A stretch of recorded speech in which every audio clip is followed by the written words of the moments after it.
Vamos lá, 1h mais 15 com a gargalhada de Kate Almeida, Estadual Jornal da Difusora, primeira edição. O pessoal aqui está no clima aqui, 1h15, você ligado com a gente, é a maior rede de comunicação do estado. A partir de agora com os principais assuntos dos bastidores da política, dos corredores do poder. E que bom saber que você está aí do outro lado com a gente, bancada hoje com Kate Almeida, Gesael Marques e Eduardo Ericeira.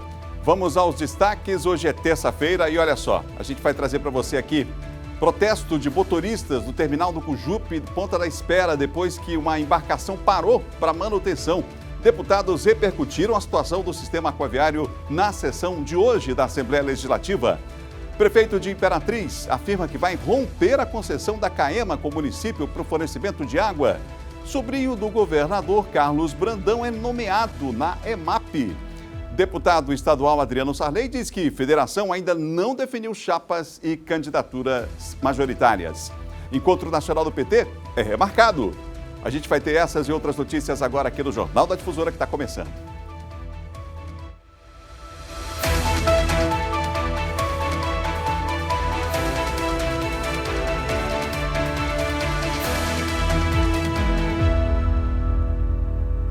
Uma hora mais 16 minutos, 1h16, você ligado aqui no Jornal da Difusora em sua primeira edição.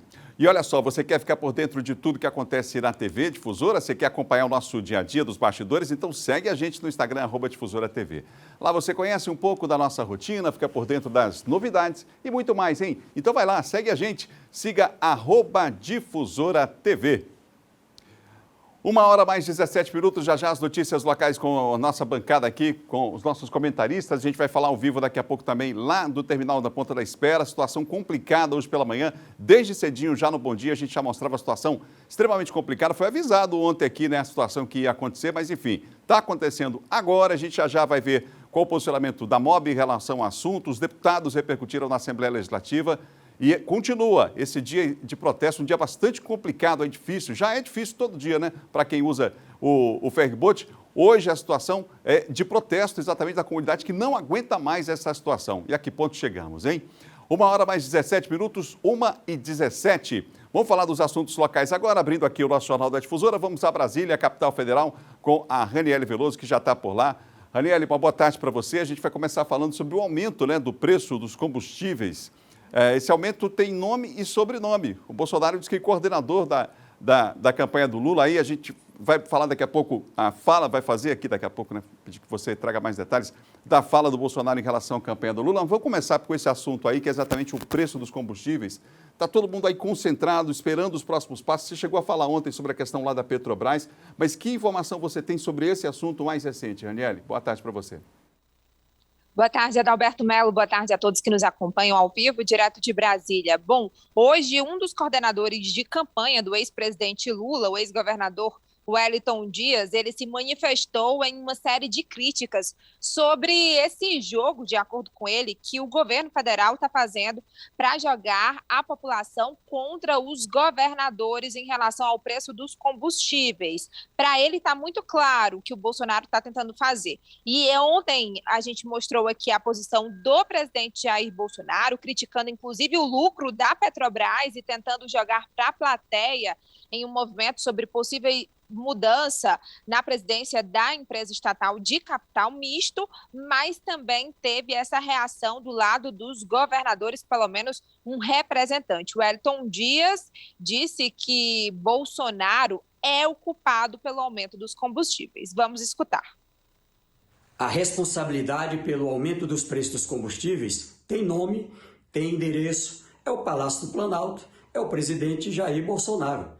É ele que tem poder sobre a Petrobras. É ele que tem poder para regulamentar, como outros presidentes da República fizeram. O presidente Fernando Henrique, o presidente Lula, a presidenta Dilma, ali garantindo a criação, não é, de uma poupança que era feita com a contribuição sobre os combustíveis para exatamente ter uma política de transição, né, além de melhorar estradas, garantir, na hora que há uma variação do preço internacional, leva-se em conta também o custo do refino no Brasil e a partir daí se faz um preço adequado para evitar impacto na vida social e econômica do país. Isso foi desmantelado. Então, é hora do governo governar. É hora de se impor. Se é corajoso, se é presidente, então tem que agir em relação ao interesse público, seja em relação à Petrobras, seja quem quer que seja. Olha, essa fala foi vista pelos apoiadores do presidente Jair Bolsonaro como aí parte de um duelo que há muito tempo vem se estendendo sobre esse problema dos preços do combustível. A gente lembra que ontem mesmo o Concefaz, que é o Comitê dos Secretários de Fazenda dos Estados, eles disseram que vão recorrer da decisão liminar do STF para unificar a alíquota do ICMS sobre o diesel em todos os estados. Eles argumentam que já congelaram o ICMS, perdem 37 bilhões de reais em arrecadação, esse que é o principal imposto nos estados e fonte de receita para custeio de despesas dos governadores, e agora querem a contrapartida do governo, tanto que o Ayrton Dias defende, assim como os secretários, aquele fundo de estabilização do preço dos combustíveis. A União aplica a chamada lei do papagaio, dá com o pé, mas toma com o bico. Veja que, de um lado, abre mão ali de IPI, que também é estados e municípios, abre mão de contribuição, mas do outro lado ganha 17 bilhões só em um trimestre com esse lucro agora da Petrobras. O ano passado ganhou aí mais ou menos 55 bilhões de reais com aquele lucro de 106 bilhões. Então é hora de sentar à mesa do diálogo com seriedade, encontrar solução para um problema grave do povo, que é o aumento dos combustíveis, que é referência para preço de alimentos, para preço de outros produtos, que impacta na inflação, que faz subir os juros, que quebra a renda, que piora a vida, principalmente dos mais pobres. Bom, só para contextualizar essa última fala deles, vou deixar aí para vocês comentarem essa lei do papagaio. Eu nunca tinha ouvido falar, mas ele explicou, e para embasar a discussão de vocês, eu vou dar aqui os dados. No ano passado, por exemplo, a Petrobras teve um lucro líquido de 106 bilhões de reais, e desses, 56 bilhões foram para a União, porque é a acionista majoritária. E mais de 46% foram para os acionistas que estão no exterior. E só neste ano, no primeiro trimestre, a Petrobras já lucrou 44,6 bilhões de reais e 17 bilhões foram para o governo, 38 vezes a mais do que lucrou no mesmo período no ano passado. Ou seja, o que ele quis dizer é que, ao mesmo tempo que o governo federal sinaliza em redução de IPI, mudança de frete de diesel, da tabela e outros acenos que faz aos consumidores, ao mesmo tempo recebe esse lucro exorbitante da Petrobras. Volto com vocês. Obrigado, Raniele, pelas informações, viu? Até amanhã. É o tal da lei do papagaio, que dá com o... Como é que é? Dá com o pé, toma com o bico. Aí é complicado, né? A gente vivendo e aprendendo. Tem coisa que a gente pensa que não vai ver. Como diz aquele meme lá, né? Meu filho vai ver coisa, vai ver coisa. 1h mais 23 minutos. 1h23, você ligado aqui do Jornal Difusora, primeira edição. Olha, a gente aproveita aí, a gente viu aí o coordenador da campanha do Lula falando sobre essas questões. A gente aproveita então para aqui já acionar um dos nossos comentaristas, no caso do nosso Eduardo Ericeira, que trouxe uma pauta aqui relacionada ao PT nacional, em relação àquele encontro que estava marcado, né? Explica para o pessoal, Eduardo Ericeira, o encontro tático, aquele estadual, está mantido. O problema nacional aí, a situação ainda estão fechando alguns acordos. É isso mesmo? Boa tarde. Pois é, Adalberto. Muito boa tarde a você, boa tarde a Kate, Geisael, a todos que nos acompanham aqui pela TV e também pelo rádio. Foi remarcado esse encontro de tática nacional, Adalberto, que é fundamental. Esse encontro de tática, entre outros assuntos, claro, vai bater o martelo, né? Sim. É claro que há uma federação, mas é quando é batido o martelo, nacionalmente, no caso dos estados também, tem que se mobilizar, tem que dialogar também para ser batido esse martelo. Só para, antes de colocar aqui, a gente conversou com o presidente do Diretório Municipal do PT, o Honorado Fernandes, inclusive gentilmente encaminhou um vídeo para a gente, mas só para informar que foi remarcado para os dias 9 e 10 de julho o encontro nacional aí do Partido dos Trabalhadores. Por que esse encontro foi marcado? A gente conversou aí com algumas lideranças petistas, eles disseram que justamente por conta dessas mobilizações, esses diálogos que vem tendo no estado do Maranhão. Por enquanto, aqui no estado ainda não há uma remarcação, vai acontecer uma reunião amanhã, também da regional do PT, pegando lideranças petistas aqui do estado do Maranhão. Pode ser que haja uma remarcação embarcação, mas por enquanto está mantido ainda para o final desse mês. Mas como eu disse, o Honorato Fernandes, presidente municipal do PT, encaminhou aqui um vídeo para a gente falando sobre essa situação nacional e também traçando uma projeção aqui para o estado do Maranhão. Vamos acompanhar.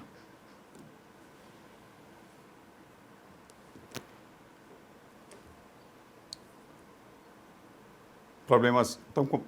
Oi? Olá, Eduardo Eliceira, aproveito para desejar uma boa tarde a todos e dizer que é um prazer participar do programa mais uma vez. Na realidade, a direção nacional adiou o encontro nacional de tática que irá deliberar sobre a candidatura do Lula e do Geraldo Alckmin. Esse não tem um desdobramento automático no estado do Maranhão, cujo encontro está previsto para os dias 28 e 29 do corrente mês. Até o presente momento, nenhuma alteração. E há um forte debate hoje na base do partido que deseja fazer a apresentação de teses na defesa da candidatura do senador Wellington ao governo do estado, até pelo alinhamento político que ele tem, tanto no âmbito nacional quanto no âmbito local. Esse é um debate que deve ocorrer no dia 28 e 29 aqui no estado do Maranhão, pelo menos está previsto até o momento, mesmo a gente sabendo que tem movimentação no sentido de não realização desse encontro. Então, esse é o ocorrido daquele documento que foi publicado e se tornou público da direção nacional com relação a esse adiamento. A luta é grande e a gente continua na linha de frente defendendo Lula lá e o Everton cá.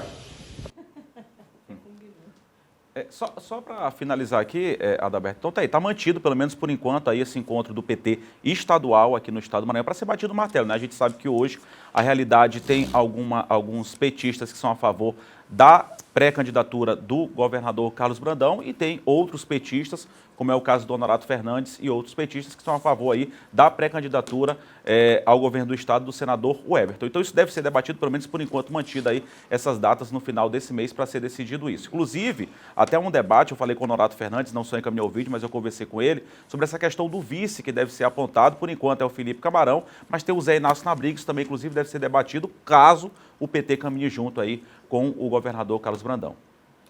1h mais 27 minutos, 1h 27 minutos. A gente vai entrar aqui no assunto do ferryboat, porque inclusive esse assunto aí foi debatido hoje lá na sessão na Assembleia Legislativa. A repercussão, né? Motoristas de caminhões, vans e ônibus fazendo hoje esse protesto desde cedo lá no terminal do Cujupe, depois que a embarcação da empresa que presta serviço aquaviário aqui no estado, né? Em especial o Araioses, né? Aquele ferryboat teve que parar. Anunciou a parada programada da embarcação, mas aí nesse contexto agora fica mais complicada a situação, né? São constantes, claro, as reclamações pelo atendimento precário do sistema de ferryboat. A situação foi tema também hoje de debate lá na Assembleia Legislativa. Ciro Mineiro acompanhou?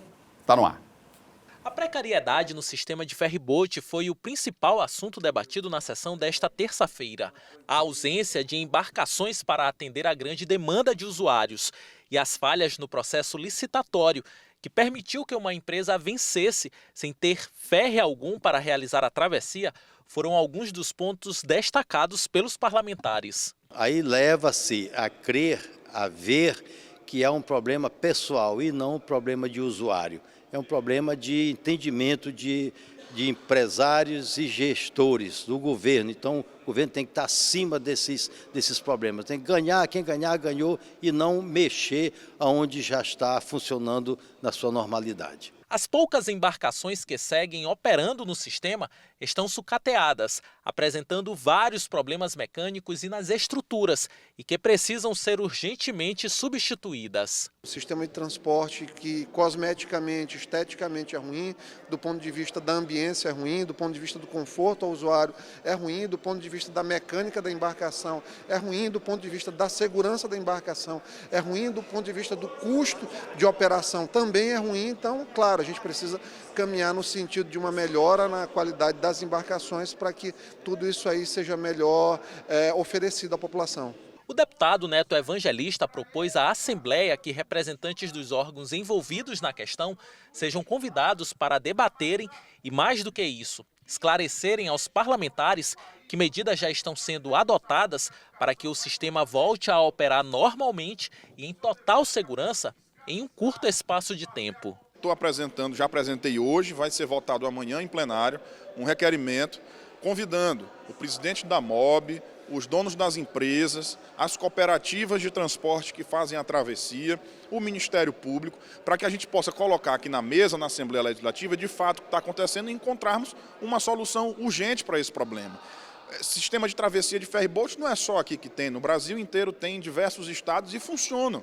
Então por que aqui não funciona? Então vamos debater isso no plenário da Assembleia Legislativa, por isso que eu pedi que fosse no plenário, que é o ente maior desta Casa Legislativa. O Ministério Público vem cobrando do governo do Maranhão que as medidas que visam garantir a normalidade do serviço sejam implementadas com urgência, para que o usuário que precisa fazer a travessia entre São Luís, Cujupe ou vice-versa não tenha mais que sofrer com tantos transtornos, colocando inclusive a própria segurança em risco. A Serviporto Internacional vem prestando esse serviço precariamente porque estão com um contrato a título precário. A licitação ainda não foi implementada.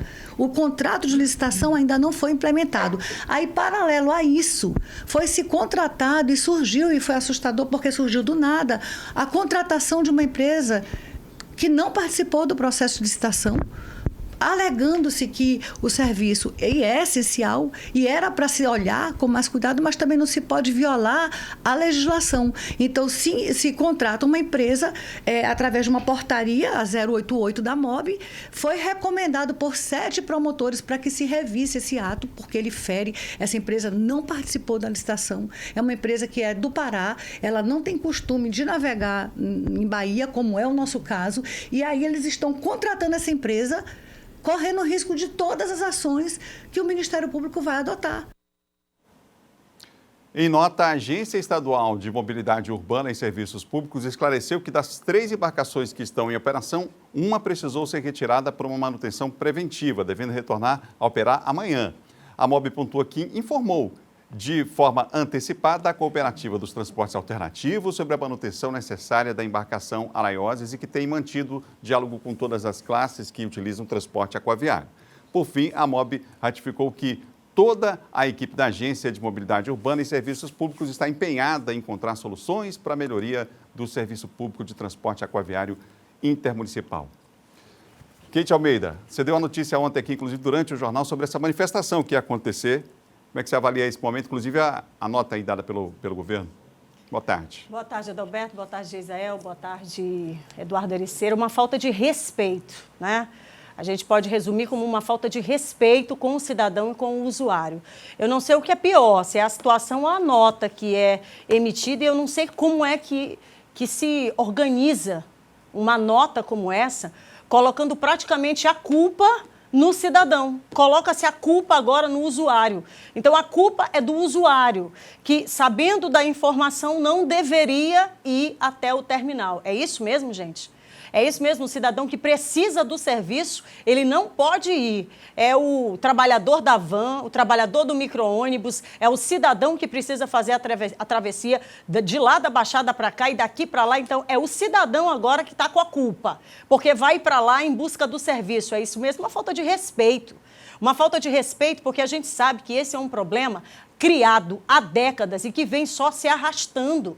Os últimos quase 8 anos. Isso é uma herança, me desculpe as pessoas que estão aí na TV e no rádio, maldita, deixada, infelizmente, deixada agora, arrastada nos últimos 7 anos e 3 meses e agora entregue à nova gestão. Ou seja, é pactuação, são 2 gestões sabendo do problema e nada foi feito. Agora, redigiu uma nota dizendo que o cidadão tem que ficar em casa ou deixar de viajar porque ele precisa todos os dias fazer esse percurso, é uma falta de respeito. É uma falta de respeito com o cidadão. Não é essa a nota que tem que ser exibida. Não é o cidadão que tem que deixar de fazer a travessia, é o serviço que tem que ser restabelecido da forma que tem que ser, como está regido lá contratualmente. Eu acho que tá beirando o colapso esse serviço, ou esse desserviço do ferryboat, e é uma situação que cada vez mais você observa que entra num caos interminável. São embarcações que pegam fogo em alto mar, que ficam em pane em alto mar, que entra água, que as pessoas têm que estar com a água aqui no meio da canela. Pelo amor de Deus. Aí, nobre deputado, o senhor me desculpe quando o senhor utiliza uma palavra que eu nem sei de onde o senhor utilizou essa palavra, cosmeticamente. Que isso? Nunca, nunca, nunca essas embarcações, você observa aí, chapa na tela aí, como é que a gente pode encontrar alguma beleza nessa embarcação? Isso nem de longe tem qualquer tipo de charme ou qualquer tipo de beleza, muito pelo contrário, né? Agora, se o problema fosse de ordem municipal, eu tenho certeza que diversas autoridades já tinham se manifestado aí. Eu acho interessante, volto a dizer, parece que a gente vive em dois estados, o Maranhão de verdade e o Maranhão que está sendo criado para esconder todas as mazelas, inclusive essa, que é gritante da situação do desserviço que essas embarcações prestam e esse serviço de ferryboat no Maranhão. E olha, está ficando cada vez pior. Hoje pela manhã a gente falava com várias pessoas por tempo indeterminado e as pessoas se levantam nessa voz porque não se tem o que fazer. E aí foi chamado, inclusive, Adalberto, o próprio governador Carlos Brandão, para que estivesse nesse enfrentamento, porque é o mínimo que as pessoas esperam, é que uma autoridade esteja presente para dizer o que vai ser feito e quando vai ser feito. Mas sequer uma nota oficial é emitida. E quando eles Fora emitem... essa que a gente leu aqui da MOB, né? Agora nós temos uma nota oficial que diz que o problema está sendo causado por quê? Porque o cidadão está saindo de casa sabendo que foi amplamente divulgado que não vai ter ferry. Isso resolve o problema. Isso por si só resolve o problema. Quando chegar na quarta-feira, que a data diz que volta o serviço, vai estar funcionando direitinho? Acho que não, né, gente? Boa tarde, Gisele. Boa tarde, Adalberto, caros colegas, pessoal que está em casa. Olha, tem se falado muito de MOB, tem se falado muito das empresas, Serviporto, Internacional, etc, etc, etc. Mas tem um agente nessa história toda que a gente não tem falado muito, não. É a empresa maranhense de administração portuária, a IMAP. Você sabe o que a IMAP tem a ver com o ferryboat? Tem muito a ver. Inclusive, eu vou ler aqui um trechinho que está no site do Porto do Itaqui. A empresa maranhense de administração portuária é responsável pela infraestrutura dos terminais, realiza melhorias contínuas que visam a garantir em terra firme maior segurança, qualidade e conforto aos usuários do serviço. Será?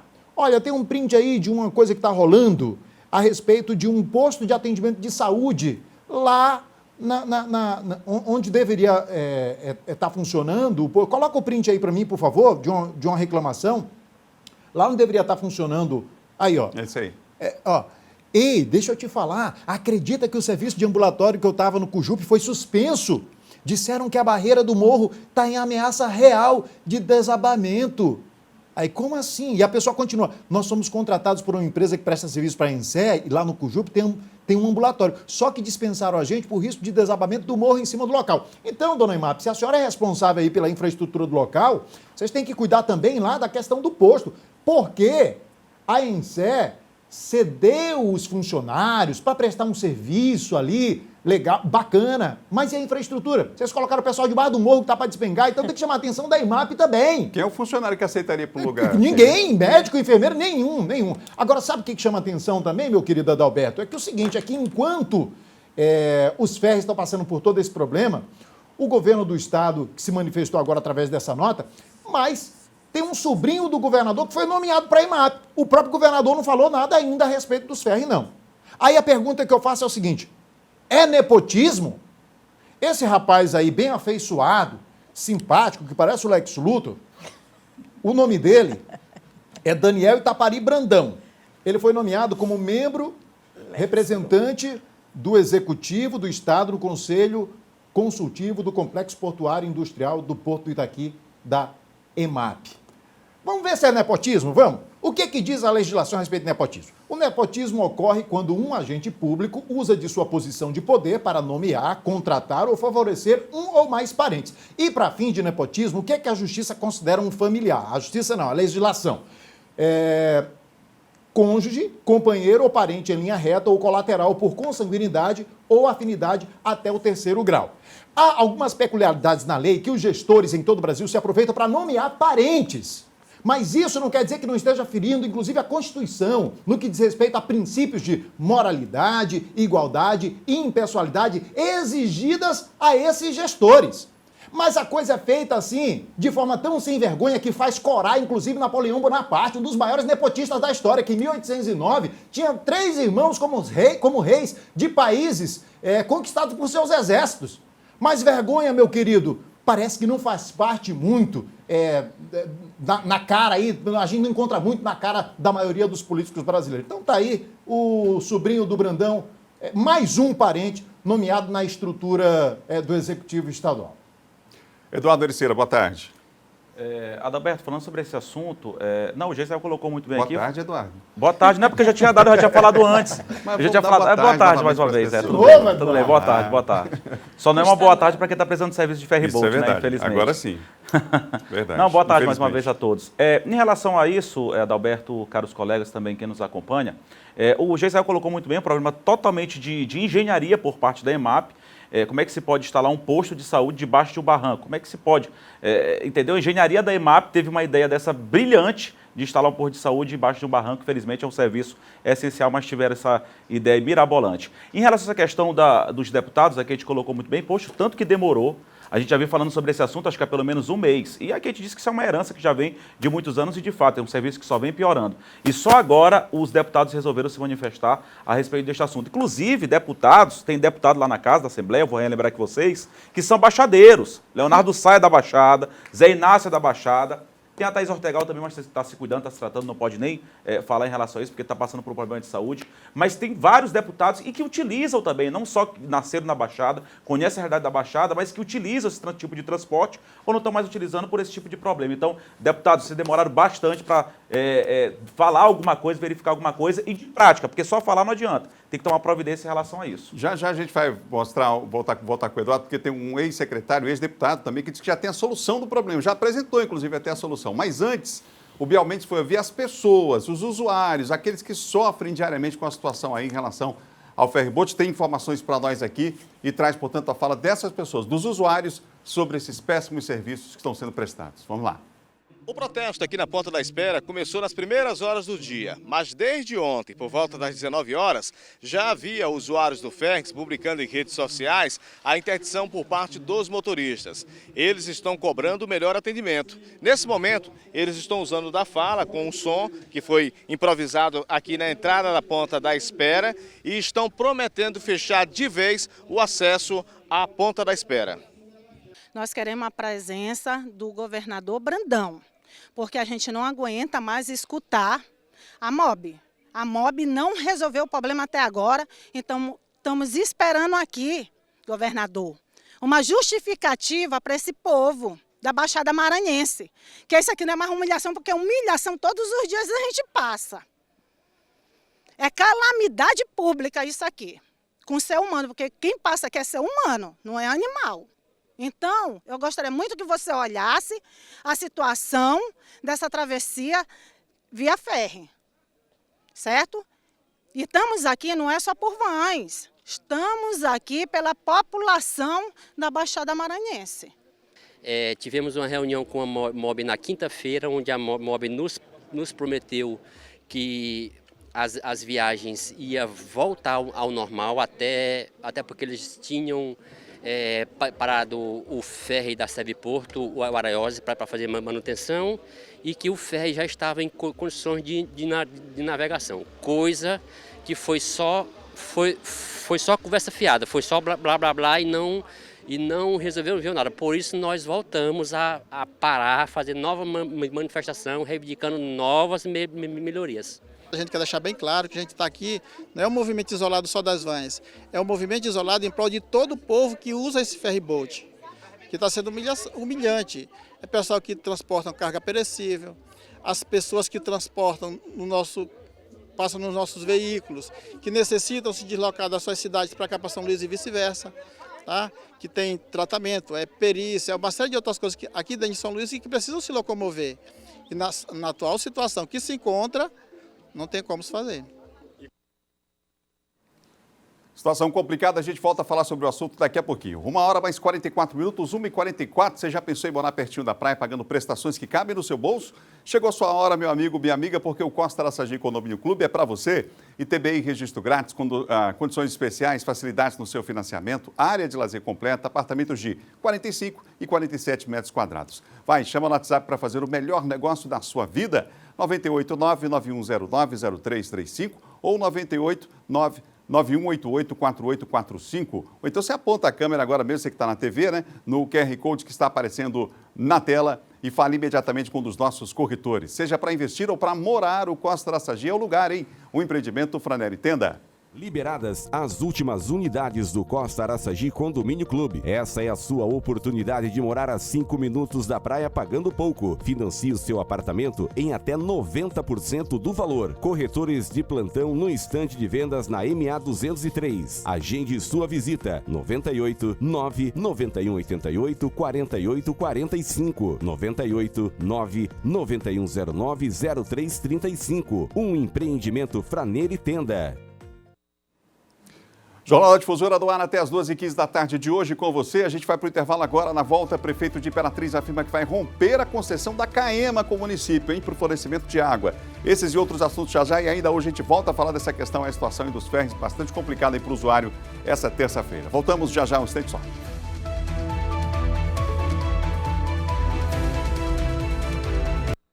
1h49, já voltamos com o Jornal da Difusora em sua primeira edição. Vamos juntos até as 2h15 da tarde, na bancada com Eduardo Ericeira, Gesael Marques e Kate Almeida também. Vamos juntos, hein? 1h49, você vai mandando sua mensagem para o nosso WhatsApp aí, para a gente registrar o bairro que você está em São Luís, a cidade que você mora e acompanha o nosso programa. Então manda tua mensagem, bota na tela aí o WhatsApp para o pessoal participar, rapaz. Vou mandar mensagem para cá. Daqui a pouquinho, então, a gente bota o número para você, tá bom? Recado para você agora, hein? Fiat em São Luís é Fiat Revemar, uma concessionária completa com atendimento personalizado e excelência na prestação de serviços. A nossa oficina possui profissionais qualificados pela Fiat com peças e acessórios originais, hein, de altíssima qualidade.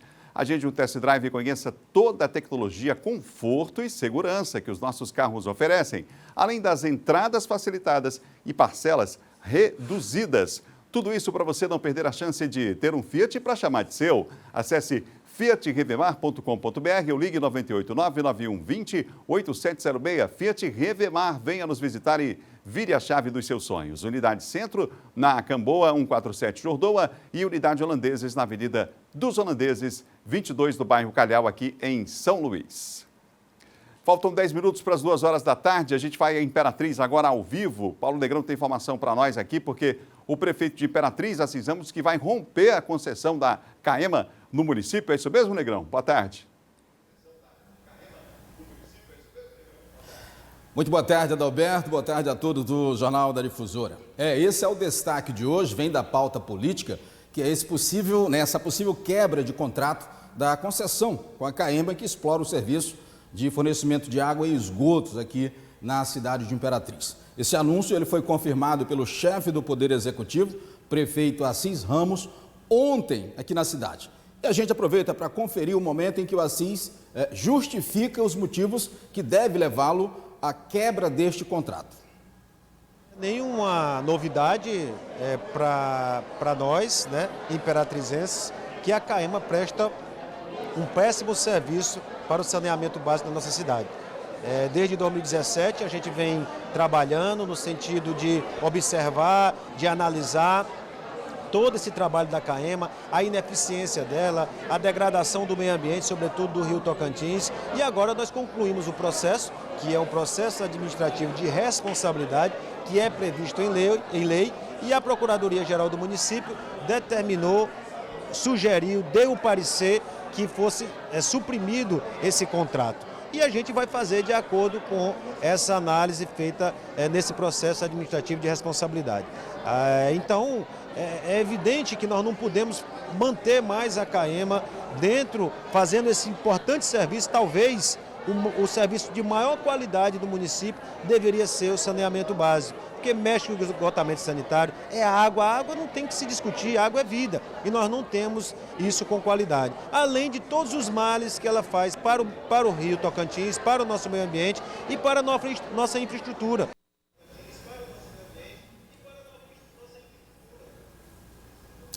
Essa é a pauta política de hoje, socializada no Jornal da Difusora. Já na edição local a gente tem outras informações. Boa tarde a você e a todos que já acompanham pelo estado afora. Obrigado, Paulo Negrão. Daqui a pouquinho o Jornal da Difusora em primeira edição na segunda maior cidade do estado, Imperatriz. 1h mais 52 minutos. Aliás, vamos fazer o seguinte, agora Imperatriz e Caxias vão seguir com a programação local. Vamos lá?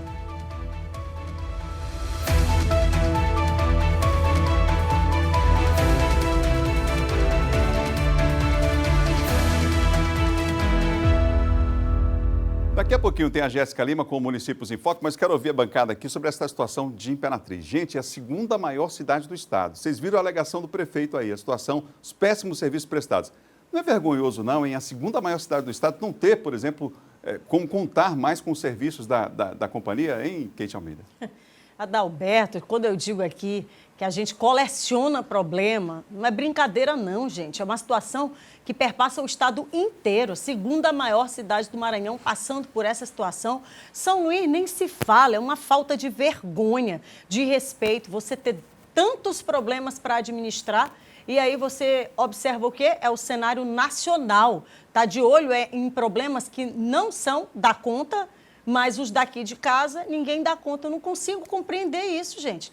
Então, acabando de falar aqui sobre uma problemática que se arrasta há décadas, que é a situação do ferry. A água, ou a falta dela, o péssimo serviço prestado pela CAEMA, é outro assunto, mas parece que vão tudo varrendo para debaixo do pano, que é melhor, né? Para debaixo do tapete, porque é mais fácil. E aí você vai administrando o estado, porque eu não sei que estado é esse. Sinceramente, porque eu não consigo, eu não vivo nesse estado. Gisele, se outros prefeitos tomarem uma medida como essa que o prefeito Assis tomou em Imperatriz, já pensou que situação?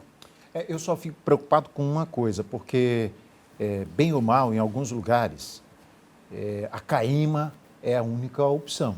Eu tenho curiosidade de saber como é que vai ser a prestação desse serviço. Está certo que qualquer mudança dessa natureza, de um rompimento dessa natureza, vai trazer primeiramente alguns transtornos. Mas a minha preocupação maior, Adalberto, é sempre nessa história de tira a CAEMA e coloca quem no lugar? Beleza, aqui na Grande Ilha nós temos um exemplo bem aqui, em 2 municípios, que é a BRK presta um serviço péssimo e cobra um absurdo, e a gente tem acompanhado já o que é a pendenga também da prestação de serviço de uma empresa privada. A CAEMA é uma empresa que tem um monte de dívida, tem um passivo enorme e que, para ser recuperada, talvez não valha a pena, por isso que governo nenhum se interessa, e é mais um problema que é varrido para debaixo do tapete. Não se toca nesse assunto porque é sensível. Como o Kate falou, é mais interessante trazer pautas que não são as mais urgentes, as mais necessárias, mas servem para tirar o foco daquilo que de fato é necessário. Discutir a questão da CAEMA só em época de eleição e só de forma muito teórica. Eu entendo muito bem o prefeito de Imperatriz, o prefeito Assis. Entendo, até porque quem tem o serviço péssimo prestado pela CAEMA, que muitas vezes a água dá um dia 8 não, um dia 8 não, e uma empresa que é muito mal gerida, serve mais de cabide de emprego, com salários aí de pessoas que ganham dezenas de milhares para fazer quase nada ou absolutamente nada, eu entendo o prefeito na drástica tomada de decisão e espero, inclusive, que ele obtenha sucesso na continuidade da prestação de serviço para a população, porque aí vai servir até de exemplo para outros municípios fazerem isso. Agora, Gisele, eu estou curiosa aqui para saber ali no projeto, no programa das próximas promessas, o que tem estipulado pela atual gestão para resolver o problema da CAEMA. Porque já podia antecipar, né? Para começar a solucionar esse problema de agora. Kate, não interessa colocar isso em discussão, Kate. Mas vai ter que vir à tona sim, porque é uma problemática. Tá aí, viu? Você que está assistindo aqui... Pelo menos por parte de alguns, né, Kate? Não interessa, né? Colocar tem que resolver o problema, ou apontar a solução. Porque se tem um problema, tem que ter a solução. E aí já tá bom, né? Todos os pré-candidatos já podem, inclusive, começar a trabalhar nesse sentido. Já está na hora. Aceitem a sugestão da Kate aqui, já está na hora. E foi de graça a consultoria, viu? 1h mais 56 minutos, 1h56. A Jéssica Lima está chegando com Municípios em Foco.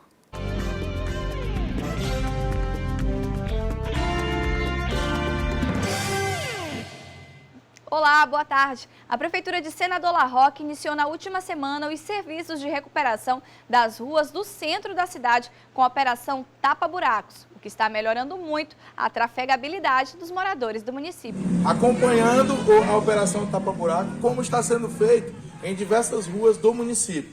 A gente passou por muita dificuldade, como disse o vereador Malo, período invernoso, mas com o cessar das chuvas, agora é realmente imprimir um ritmo de trabalho mais acelerado, e a Operação Tapa Buraco é só mais uma ação que busca melhorar as condições de trafegabilidade das ruas do município. Valeu, povo de Senador La Rocque. Estamos juntos. Esse foi o destaque do Municípios em Foco. Até a próxima edição.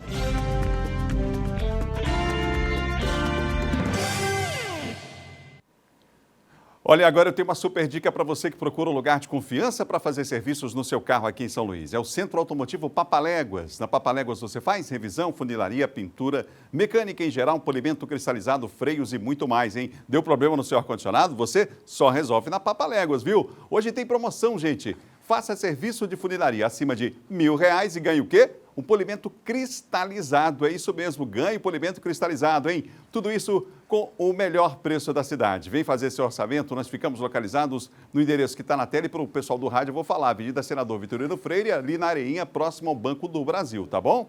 É isso aí, hein? Chama nos Apiléguas também, 988-830411, 988-830411. Centro Automotivo Papaléguas, a melhor opção em serviços automotivos. Faltam 2 minutos para as 2 horas da tarde. Vamos combinar o seguinte, a gente vai para o intervalo agora, volta já trazendo informações para você. Entre elas, o deputado estadual Adriano Sarney diz que a federação ainda não definiu chapas e candidaturas majoritárias, hein? Um dos assuntos dos nossos comentaristas depois do intervalo. Um instantinho só.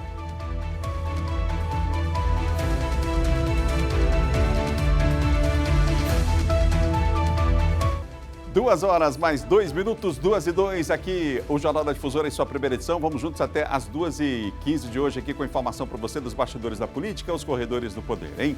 Na bancada, Eduardo Ericeira, Geisael Marques e Kate Almeida. E olha só, gente, está chegando a hora, hein? Está chegando a hora de gerar conexões e concretizar parcerias de sucesso. Vem aí a Expo Indústria 2022. De 26 a 29 de maio, no Multicenter Negócios e Eventos, você vai poder acompanhar um evento que fortalece a indústria maranhense, promove cooperação entre as empresas e o público consumidor e dissemina novas tecnologias no estado. Para você ficar por dentro de tudo, a TV Difusora vai fazer a cobertura completa do evento com conteúdos especiais, muita informação e a transmissão ao vivo, hein? Direto da feira, dias 26 e 28, junto com todo o nosso time. Nós estamos te esperando. A Expo Indústria é um oferecimento FIEMA, Federação das Indústrias do Estado do Maranhão. Não perca. 2 horas, 3 minutos e você ligado aqui na Difusora. Kate Almeida, o deputado estadual Adriano Sarney, diz que a federação ainda não definiu chapas. Enfim, calma lá, que ainda tem muita coisa para ser definida. É isso mesmo, nesse casamento que esse ano é a novidade nessa eleição, a federação? Nem sei se é um casamento, viu, Adalberto? Eu acho que é uma coisa mais arranjada. Antigamente tinha esse negócio, né, de arranjar noivo, noiva, casamento. Eu acho que está mais ou menos para esse rumo. E ele, inclusive, precisou subir o tom ali, né, de certa forma, nas redes sociais, quando ele se expressou, inclusive dizendo que calma lá, né? A gente não tem dono por aqui, não. Para você que está acompanhando a gente pelo rádio, uma publicação feita aí pelo deputado estadual Adriano Sarney diz o seguinte: a federação ainda não decidiu seus candidatos a cargos majoritários. Nunca tivemos uma reunião nesse sentido e aqui precisa do consenso dos 3 partidos, que é o PV, o PT e o PCdoB. E se não houver, sobe para nacional. Afinal, gente, ninguém nos controla aqui. Ele encerrou essa nota, essa publicação, dizendo que ninguém controla. Por que o Adriano está dizendo isso? O Adriano, que de certa forma, precisa ser até elogiado, porque ele é bastante elegante, né? Essa reunião, né, essa federação que foi criada, né, e que até hoje vem sendo encabeçada aí pelo ex-governador Flávio Dino, é bom que se diga, né, parece assim mais um clube particular. E aí, as reuniões que já foram feitas, boa parte delas, com exceção de uma, o próprio presidente do PV não foi convidado, né? Então, o neto do ex-presidente José Sarney, ele se coloca nesse momento dizendo exatamente isso e marcando o território. Afinal, ele é presidente da sigla, né? Então, ele diz, opa, não tem dono a federação. Não é mesmo? Então, para se decidir em torno de nomes, tem que ter o aval de todo mundo. Não pode ter da maioria e um não. Afinal de contas, são 3 partidos, né? E aí, ele que já, inclusive, já se manifestou a favor aí do apoio ao governador, né, Carlos Brandão, ele já se decidiu em subir a esse palanque, mas, por outro lado, ele nunca disse, não, nós também vamos, né, com a pré-candidatura do ex-governador Flávio Dino. Ele nunca expressou isso de fato. Então, quando ele fala, coloca de novo aí a nota, as redes sociais, ele diz que se não tiver esse consenso, vai para a nacional, porque ninguém vai controlar. Ele já deixou claro, não tem um dono a federação, né? Todos ali fazem parte, todos têm voto, todos têm voz, e se por aqui não estiver um consenso, não somarem, é claro que essa decisão sobe para a nacional e não vai ficar por aqui. Bom, acho que é um recado muito bem dado esse, né? O Adriano só tem que tomar cuidado, ainda permanecendo aí com esse print, porque ele fala cargos majoritários. Aí ele está incluindo até, inclusive, o governo do Estado. Não é isso? E a gente sabe que ele é bem mais afinado com o governador Carlos Brandão do que o Flávio Dino. Se a intenção, como a Kate está trazendo aqui, fosse aí, de repente, atingir o ex-governador Flávio Dino, que é pré-candidato ao Senado Federal, ele acabou atingindo até mesmo o governador, que é muito bem alinhado a ele. Porque não, ele está colocando ali candidatos a cargos majoritários, candidatos. Então não é só um candidato. Mas veja. Ele tem que tomar muito cuidado com as palavras que ele coloca aí nas redes sociais. Veja, não, Eduardo, veja só. Aí, na verdade, é um texto que ele coloca para falar e se referir... Pode ser uma questão de entendimento, né? Pode ser uma questão de entendimento nosso, mas quando ele coloca candidatos majoritários, ele está incluindo todos, né? Não só a pré-candidatura ao Senado. Mas, Eduardo, quem estava passeando pelo corredor do Palácio dos Leões e quem já está com toda essa familiaridade? Mas quem está colocando é ele, Kate. Sim, ele que colocou, Eduardo, entendeu? mas sejamos entendidos. Você está vendo, você tá vendo que ele não vai voltar atrás com relação a isso. Então deveria ter colocado candidato majoritário, não candidatos majoritários. Não pegou carona no helicóptero? Deputado, pois é, eu ia comentar. Então o deputado tem que voltar e falar sobre singular, plural. Devido a todos os seus passos dados, aos seus movimentos, né? Siga aqui a orientação do nosso colega, então, Eduardo Ericeira. Mais uma consultoria gratuita. Uma consultoria gratuita do nosso colega. E aí, os dois na tela aí. A não ser que ele fale que alguém, de repente, alguém da assessoria, né? Que agora virou moda, quando coloca alguma coisa que, de repente, a pessoa vai lá apagar ou pedir desculpa, diz que foi alguém da assessoria, né? Eu acho que já chega esse negócio de consultoria de graça hoje. Faça que ele colocou no plural, né? Faz também, né? Hoje acho que já deu. Já deu. A gente sabe como é que a gente colocou, que ele é muito bem alinhado ao governador Carlos Brandão, óbvio. Mas ele que colocou cargos majoritários, né? Então incluiu o bolo todo aí, né? Vamos em frente, 2 horas mais 8 minutos. Vou botar a Sirene aí, botar aqui a Sirene aqui na mesa, né? 2 horas mais 8 minutos. Vamos girando, porque ela tem informação. Está quase encerrando aqui o nosso Jornal da Difusora. Hoje é dia de futebol aqui no SBT. Programa mais curtinho, né? Geisael, será que dessa semana dá tempo ainda? Hoje é terça-feira, dá tempo ainda. Será que chega ao fim o suspense aí sobre a posição do Josimar? Eu tô cansado já, tô cansado já disso aí. Era semana passada, não era? Mas o Josimar de Maranhãozinho é que, além de controlar o PL, também controla o Avante e o Patriotas, falou em uma live já esta semana, no começo dessa semana, que vai reunir seu grupo político, prefeitos, prefeitas, enfim, para saber se continua ou não candidato a governador. Semana passada já tinha dito que não era mais candidato a governador, que ia tentar a reeleição para federal. Aí, assim, fica nesse chove no molho. Ele que gosta de fazer aquela garrinha de caranguejo, né? Que ele faz assim, ó. Como é? Ele faz a garrinha de caranguejo quando ele vai fazer foto, né? A garrinha de caranguejo. Esse caranguejo já está ficando podre, deputado. Porque era semana passada, não era? Semana passada nós até falamos aqui que era uma semana decisiva, né? Que era o assunto, estava em suspense. Mas, enfim, vamos lá. Diz que até sexta-feira, o deputado federal Josimar de Maranhãozinho... Mas é dessa semana? Diz que até sexta-feira, se é dessa ou da próxima... Tem que definir a semana. Mas de fato, assim, é colocar o seguinte, que apesar de tudo, inclusive tem enfrentado grandes problemas com relação a algumas ações da Polícia Federal, algumas investigações da Justiça, mas não se pode negar a força que tem o deputado federal Josimar de Maranhãozinho, que controla 3 partidos, cerca de 700 vereadores ligados a ele, um grupo de deputados federais, estaduais. Então, é um peso que, inclusive, traz um peso político para qualquer campanha, que, inclusive, foi muito cortejado pelo Palácio dos Leões, onde chegou-se a oferecer, inclusive, em troca de apoio, secretarias pesadas, né, de grande pompa da administração estadual. Mas tem se falado muito que o Josimar estaria com conversas muito mais avançadas com o pré-candidato pelo PDT, o senador Everton Rocha, e que a tendência esta semana seria, de fato, se decidir por isso.